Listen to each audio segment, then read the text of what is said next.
여러분 안녕히 주무셨습니까? 우리가 잠든 사이 어떤 일이 있었을까요? 저희 굿모닝 글로벌과 함께 챙겨보시죠.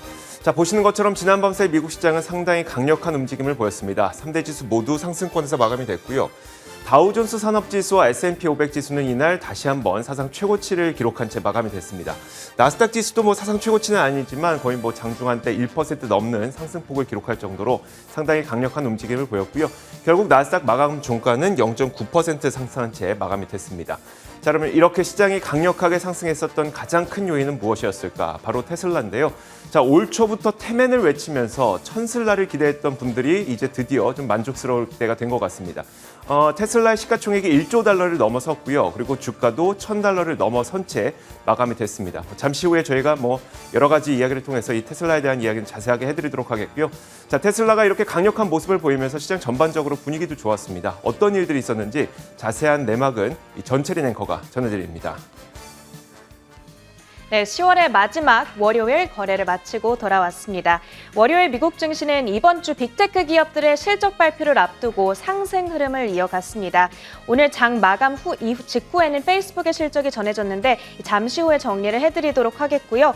그 밖에도 이번 주에 알파벳과 애플, 아마존, 마이크로소프트 등의 빅테크 주식들과 더불어서 캐터필러와 코카콜라 등의 어닝 리포트가 예정되어 있습니다.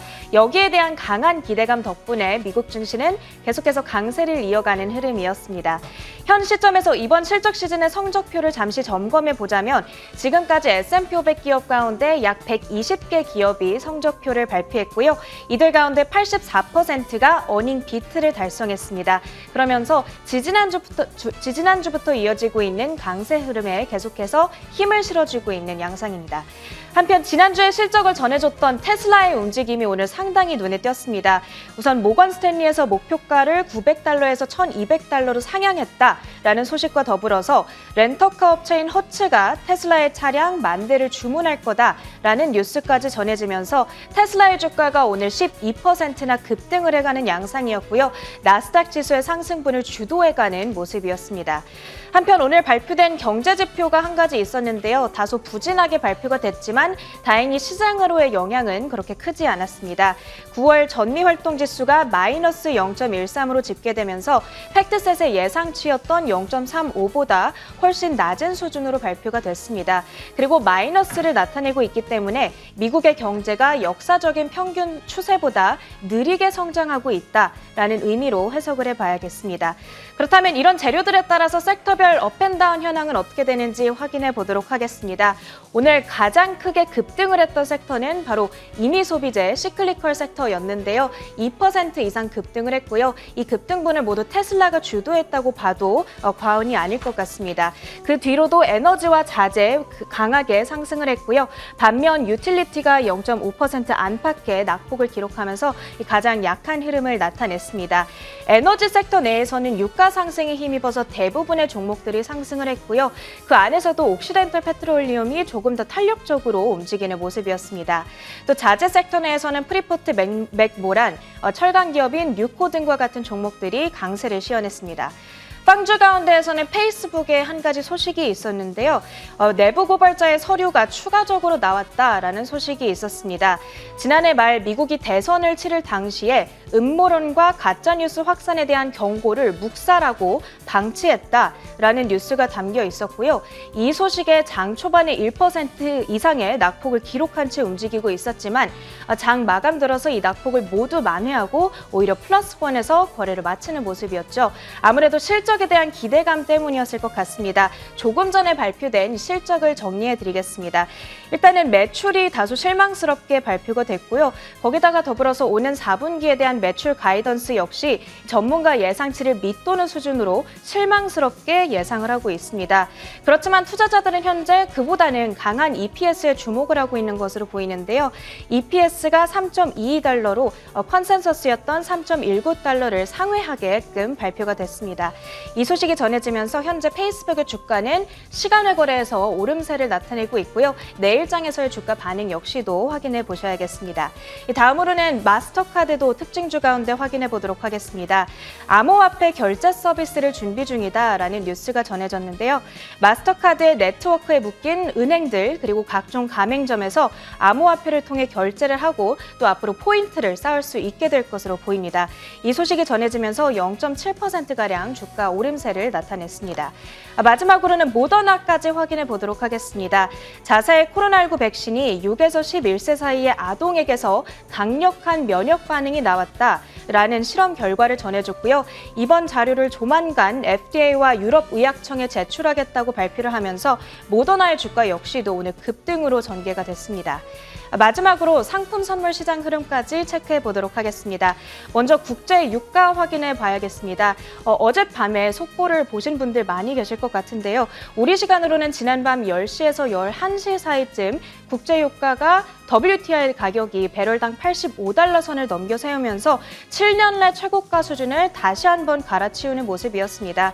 팬데믹 회복기에 세계적으로 급증할 수요에 비해서 공급이 너무 타이트하다라는 우려가 계속해서 유가 급등을 부추기고 있다라는 분석 나오고 있고요. 다만 최고가까지 솟아오른 이후 지금은 약 7시간 동안 쭉 내림세를 이어가고 있는 모습입니다. 다음으로 금 가격까지 확인해 보도록 하겠습니다. 오늘은 국채금리가 하락하다 보니까 달러에 대비해서 금에 대한 투자 매력도가 상대적으로 올라갔다라는 분석이 전해지면서 금 가격 현재 상승세를 이어가고 있고요.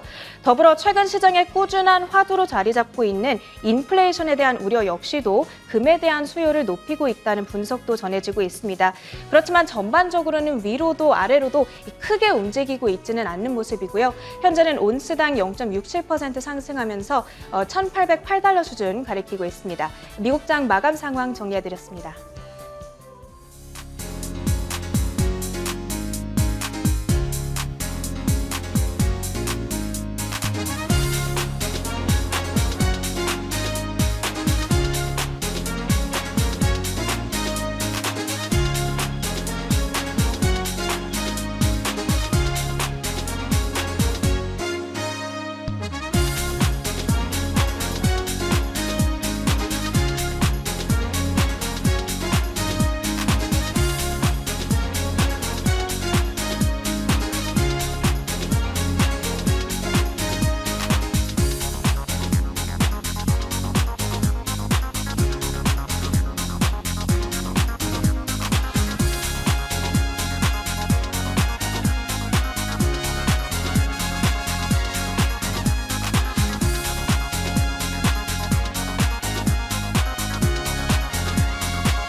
자, 지난밤새 미국 시장에서 떠올랐던 여러 가지 이슈들을 저희가 키워드를 선정해서 낱낱이 분석해보는 시간입니다. 애프터마켓이고요. 신한금융투자 WM 리서치부 스마트머니 추적팀 최진석 팀장 함께하겠습니다. 어서 오세요. 안녕하십니까. 네, 안녕하세요.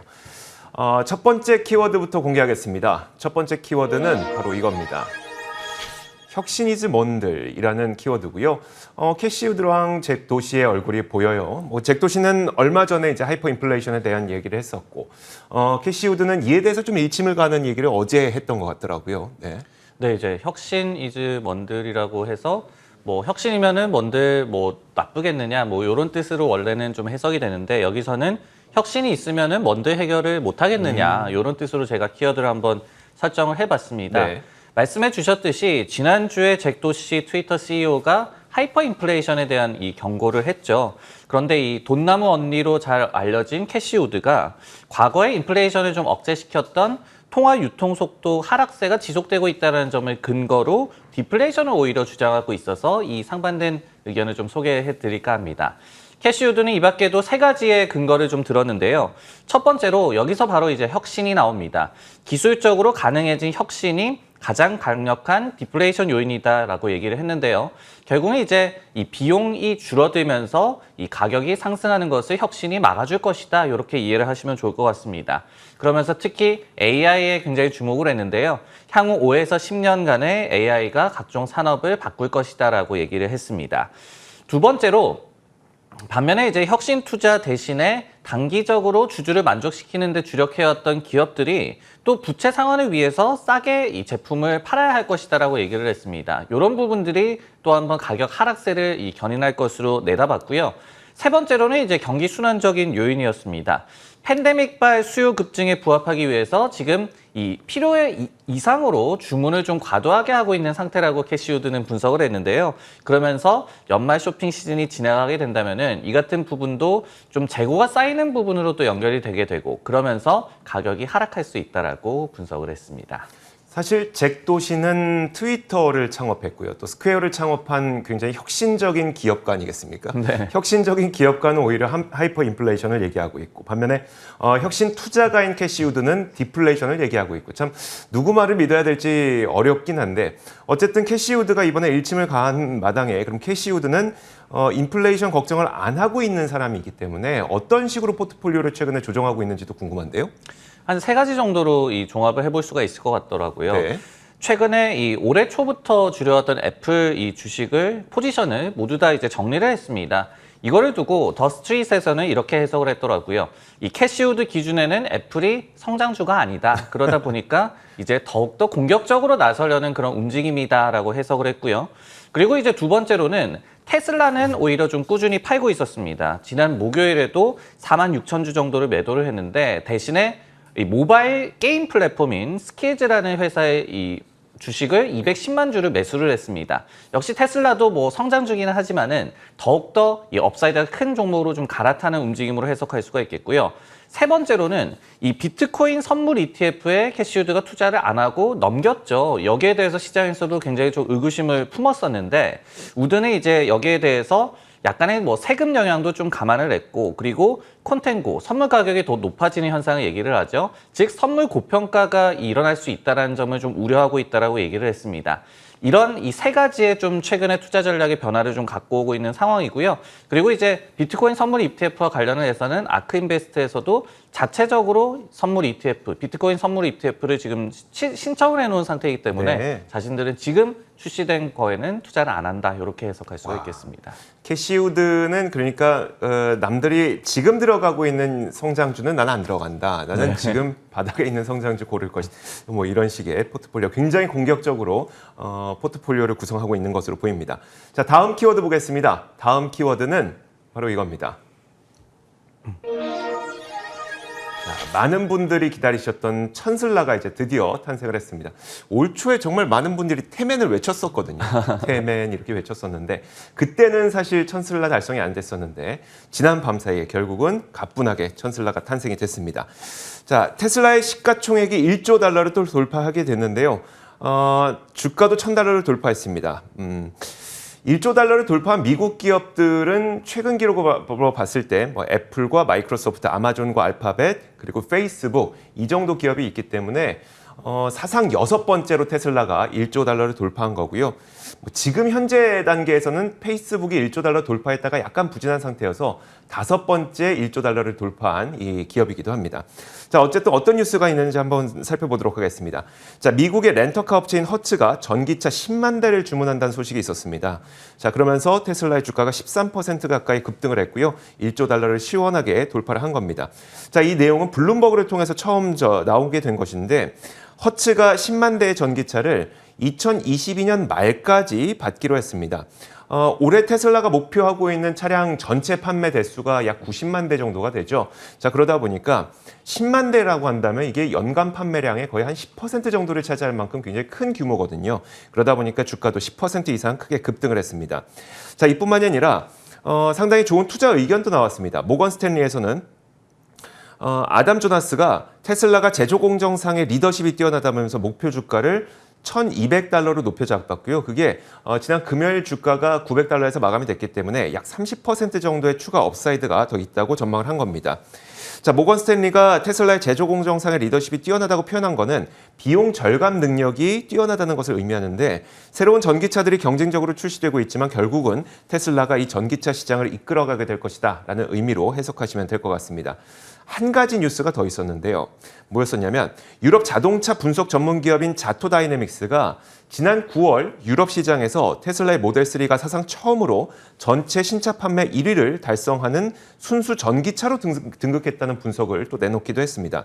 자, 이처럼 유럽 시장에서의 전기차 판매 호조, 그러니까 테슬라 판매 호조죠. 테슬라의 판매 호조, 여기다 렌터카 업체의 10만 대의 주문, 목표 주가 $1,200로 상향, 이런 여러 가지 호재들이 겹치면서 테슬라가 이제 달성이 됐는데, 자, 이렇게 굉장히 빠르게 올라다 보니까 월가의 시각이 어떻게 변하고 있는지도 얘기해 주시죠. 네, 이제 참고로 테슬라가 창립 18년 만에 이제 시총 $1조 달성을 했더라고요. 근데 이게 17년 만에 달성을 했던 페이스북에 이어서 역사상 두 번째로 빠른 페이스로 이번에 시총 $1조 달성했다고 하고요. 참고로 이제 구글이 21년 정도 만에 시총 $1조 달성했다라고 하기 네. 때문에 구글보다도 빨랐다, 이렇게 볼 수가 있겠습니다. 그만큼 이제 최근 분위기가 좋은데요. 3분기 실적 발표 이후에 결국은 대부분 IB가 투자 의견이나 목표 주가를 상향 조정을 했고, 이런 부분들이 오늘 나온 뭐 이런 헐츠의 뭐 구매 계약 이런 소식들과 더불어져서 좋은 이 주가 흐름으로 이어지고 있는 것 같습니다. 예를 들어서 이제 웨드부시 같은 경우에도 이번에 보유해서 아웃퍼폼으로 투자 의견을 상향 조정을 하면서 목표 주가도 $1,000에서 $1,100로 상향 조정을 했는데, 이 댄 아이브스 애널리스트도 테슬라에 대해서 항상 좋게는 봤습니다. 하지만은 좋은 건 알겠지만은 자신들이 뭐 중립 의견은 또 꽤 오랫동안 유지를 하고 있었거든요. 네. 근데 이제 뭐 사도 된다라는 시그널에 준하는 아웃퍼폼 의견을 낸 것, 이런 것들이 결국은 투자 심리를 우호적으로 만드는 데 도움을 줬던 것 같습니다. 다만 이제 이 서학개미 입장에서는 좀 뼈 아플 수도 있을 것 같거든요. 왜요? 왜냐하면 네. 이제 예탁결정 자료에 따르면은 서학개미들이 7월 이후에 테슬라를 순매도를 했고요. 4억 5천만 달러 정도 어치를 10월 22일까지 매도를 하고 있었기 때문에 네. 좀 이 참지 못하셨던 분들은 최근의 흐름이 좀 아쉬울 수도 있을 것 같습니다. 그러니까요. 아, 그렇습니다. 자, 누가 알았겠습니까? 10월에 테슬라가 천슬라가 될지 아무도 몰랐을 텐데, 어쨌든 이런 그 성장 기업들은 좀 장기적으로 꾸준히 들고 가는 것이 이들의 모든 수익률을 좀 온전하게 느낄 수 있는 한 가지 방법인 것 같습니다. 자, 어쨌든 이제 테슬라가 이렇게 그 시가총액 $1조 돌파하면서 시장 분위기도 상당히 좋았고요. 자, 이렇게 두 번째 키워드까지 봤습니다. 세 번째 키워드 공개하도록 하겠습니다. 자, 세 번째 키워드는 바로 대장도 못 피해간이라는 그 키워드인데, 애플의 그림이 있어요. 애플도 못 피해간 게 뭘까요? 공급망 차질인 것 같습니다. 네. 이날에 이제 테슬라가 뭐 미국 증시에서 거의 대장주처럼 이제 행동을 했지만은, 애플이 사실은 미국 증시에서도 그렇고 뭐 기업들 가운데서도 대장주라고 할 수가 있겠죠. 하지만 애플도 못 피해간 것이 공급망 차질 이슈가 되는데, 특히 이제 최근에 중국에서의 전력난 이슈와 관련해서 여기에 따른 영향에 대해서 좀 경고하는 목소리가 나와서 내용을 준비를 해왔습니다. 네. 이날 뱅크 오브 아메리카에서 중국 전력난이 이 애플의 최대 단기 리스크 요인이다라고 경고를 했는데요. 우선 중국이 애플의 글로벌 생산의 절반 정도를 차지하고 있음을 지목을 했습니다. 그러면서 최소 내년 1분기까지 생산 차질을 야기하는 것이 가능할 것이다. 그러면서 구체적으로는 최소 24곳의 중국 내 아이폰 생산 공장이 전력난에 좀 피해를 받을 수가 있다라고 얘기를 했습니다. 여기 중에 또 9곳은 애플 기기용 커넥터를 생산하고 있는데 여기에 네. 생산이 또 차질을 빚고 있다라고 얘기를 했고요. 여기에 더해서 이제 아이패드도 차질을 빚을 수 있다라고 얘기를 했습니다. 그러면서 뱅크 오브 아메리카에서는 아이폰과 아이패드의 매출이 전사의 62% 정도를 차지한다는 점을 리스크 요인의 그런 근거로 꼽았습니다. BOA는 그러면서 애플에 대해서 중립 의견과 목표 주가 $160도 그대로 유지를 했는데요. 중국 전력난 그리고 반도체 쇼티지 등 이 공급난에 추가 좀 악재가, 중국 전력난이 이 같은 원래 반도체 쇼티지의 추가적인 악재로 네. 작용하고 있다고 분석을 했습니다. 아무래도 이번 주에 애플이 실적을 발표하게 되는데, 이 애플이 사실 얼마 전에 블룸버그에서도 9천만 대로 이 초도 생산을 예상했었지만 이게 8천만 대로 낮아졌다라는 보도도 있지 않았습니까? 이런 가운데 공급망 이슈가 계속 문제가 되다 보니까 실적에 대한 우려도 약간 있는 것 같아요. 실적에 대한 전망은 어떨까요? 네, 일단은 10월 28일 이 현지 시각으로 목요일에 실적을 발표하게 되는데요. 네. 그래도 이제 공급망 차질 등의 악재가 있지만은 실적 전망 자체는 굉장히 좀 밝은 것 같습니다. 시킹 알파에서 집계를 하기로도 지난 석 달간의 애플 이 9월 결산분기 이 EPS 전망에 대한 상향 조정만 38건이었고 하향 조정이 한 건도 없었다고 하거든요. 그만큼 이제 굉장히 이 전망은 좋은 상태인데 수치로 한번 보자면은 일단은 전년 대비 한 31% 정도 급증한 매출 이 849억 달러가 예상이 되고 있습니다. 그리고 특히 아이폰 관련 매출도 굉장히 호조세가 예상이 되는데요. 모건 스탠리의 예상에 따르면요. 9월 분기에 아이폰 출하량이 한 4,900만 대, YY 기준으로 17% 증가했을 것으로 예상이 되는데 특히 고가용 모델에 대한 수요가 높고 즉 이 평균 판매 단가 ASP가 높아졌기 때문에 네. 아이폰의 매출은 한 52% 정도 급증할 것으로 일단은 기대가 되고 있습니다. 말씀해 주셨듯이 올해 원래는 9천만 대 정도 생산을 계획을 했다가 줄였죠. 그리고 이날에 중국의 어떤 이 전력난에 따른 영향 등에 대한 경고 메시지가 있으면서 최근에 주가가 좀 횡보하는 흐름을 보이고 있는데요. 여기와 관련해서도 투자정보 웹사이트 벤진가에서는 뭐 좋은 배수 기회가 될 수 있다 이런 또 의견도 있기 때문에 실적이 뭐 나아봐야는 알겠지만 일단 실적에 대한 좀 전망은 밝은 것 같습니다. 사실 그 애플이 지금 그 상장 기업 가운데 덩치가 가장 큰 기업 아니겠습니까? 세계에서 가장 큰 기업인데 이런 평가를 받는 게 단순히 그냥 애플의 제품이 좋다기보다는 경영을 굉장히 잘한다. 비용과 그 경영을 굉장히 잘하기 때문에 이런 평가를 받는 거라서 사실 이런 문제들은 이제 해소해 나가면 되는 것이기 때문에 어쩌면 진짜 벤진가의 이야기대로 매수의 기회가 될 수도 있겠다라는 생각도 듭니다. 자, 이어서 다음 키워드 바로 공개하겠습니다. 다음 키워드는 자, 이겁니다. 단디 잡아라. 자, 지난주에는 뭐 이제 넷플릭스 그리고 테슬라 그리고 오늘 페이스북 이렇게 여러 주요 기업들이 실적을 발표하고 있는데 이번 주부터 앞서 얘기했던 것처럼 빵주를 비롯한 주요 기술주들의 실적 발표를 앞두고 있죠. 이런 가운데 그러니까 제가 뭐 키워드는 단디 잡아라라고 했지만 이제 안전벨트를 꽉 붙들어 매야 된다라는 경고성 발언이 좀 나왔습니다. 이게 또 누구의 입에서 나왔냐면 미국의 장기 강세론자인 아트 호건의 입에서 그 이야기가 나왔기 때문에 더욱 좀 눈길을 끌었었는데요. 내셔널 시큐리티의 최고 시장 전략가인 아트 호건이 이날 실적 가이던스가 이번 실적 시즌엔 좀 실망스러울 수 있고 또 매출 목표치를 달성하지 못하는 폭풍이 불 수 있다면서 그런 경고를 내렸습니다. 안전벨트를 좀 단단히 매야 된다고 덧붙였는데 그러면서 그는 지금 시장이 가장 걱정하고 있는 공급망과 인력난 문제 그리고 여기에 인플레이션까지 여러 요인들로 인해서 가이던스를 상향하는 움직임보다는 가이던스를 하향 조정하는 움직임을 더 많이 보게 될 것이다 라는 이야기를 했습니다. 자, 그러면서 이제 스냅의 실망스러웠던 실적을 언급했는데 이 스냅의 그 온라인 광고 부진과 공급망 이슈의 연관성을 그가 좀 설명을 해줬어요. 저도 처음에는 이게 무슨 말이지 싶었는데 듣고 보니까 이게 뭐 말이 되는구나라고 생각이 들었습니다. 뭐냐면 그는 총 수요가 현재 총 공급을 압도하고 있다면서 수요는 많은데 공급이 좀 부족한 상태라는 얘기예요. 그런데 만약에 판매할 제품이 없다면 기업은 광고 예산을 늘릴 수 없을 것이다. 결국 아무리 수요가 많아도 공급망과 인력난으로 인해서 판매할 제품이 부족하면 인플레이션을 발생하는데 기업들이 쓸 돈은 부족한 상황이 된다는 것이죠. 이것이 이번 실적 시즌의 가이던스로 드러나는 기업들이 좀 많을 것이라는 게 그 아트 호건의 전망입니다. 물론 그렇다고 당장 모든 포트폴리오를 싹 교체해야 된다는 의미는 아닙니다. 이번 어닝 시즌의 변동성이 나타난다고 해서 장기 포트폴리오를 교체하라는 건 아니라면서 섹터별 1위 종목과 밸류에이션으로 측정 가능한 종목을 선별해야 된다 이렇게 조언을 내리기도 했습니다. 자, 어쨌든 간에 이런 경고도 나오고 있는 마당에 이번에 이제 기술주들의 주요 실적들이 계속 발표될 예정이거든요.